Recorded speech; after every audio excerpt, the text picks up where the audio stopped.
Habibmu sebagai pencatur dunia, yang mana kenyataan ini sukar diterima oleh mereka yang hanya menggunakan akal menilai sesuatu kebenaran. 2. Menunduk gubernur yang angkuh. As-Said Habibmu dikurniai Allah berbagai karomah sebagai tanda kemuliaan pada dirinya. Pelbagai cerita mengenai kewalian dan karamah beliau dibawa dari mulut ke mulut sehinggalah kepada Said Hasan Al-Khatib, penjaga makam Habibmu. Di antaranya adalah seperti berikut. As-Said Habibmu bersikap tidak menghormati orang-orang yang angkuh dengan kekayaan atau jawatan duniawi.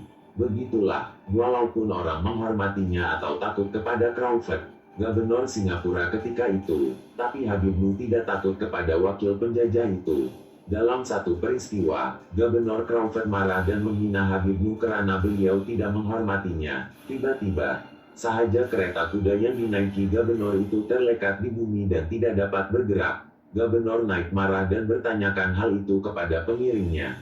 Tapi pengiring itu bertanya kepada tuan gubernurnya, "Tahukah tuan siapakah orang yang tuan marah dan hina itu?"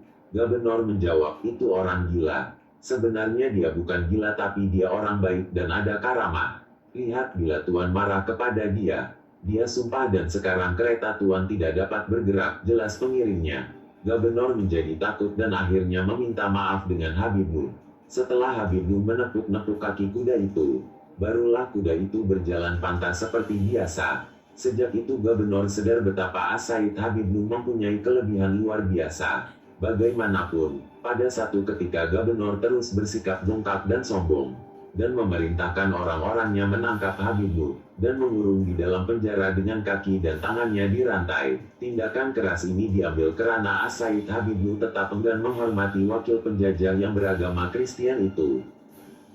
Anehnya, para pengawal penjara kemudian melihat Habibmu di luar penjara, tangan dan kakinya tidak dirantai. Walaupun ditangkap semula, dia tetap dapat keluar dan kelihatan seolah-olah tidak ada apa-apa yang berlaku padanya. Akhirnya beliau dibebaskan sepenuhnya. 3. Kapal pelayaran terbakar dan karam. Dalam satu peristiwa lain, ketika sebuah kapal hendak berlayar, muncul Habibmu di pelabuhan. Habibmu menahan barang-barang yang berharga daripada dibawa bersama dalam pelayaran itu.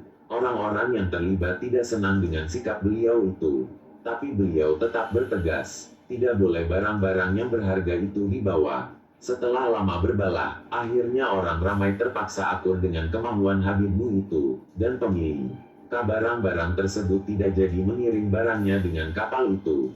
Beberapa hari kemudian, penduduk Singapura mendapat berita bahwa kapal yang berlayar itu terbakar dan tenggelam di tengah lautan. Barulah tuan punya barang-barang tersebut sedar hikmah di sebalik larangan Habibmu itu. Beliau bersyukur yang tidak terhingga kepada Allah. What if you could make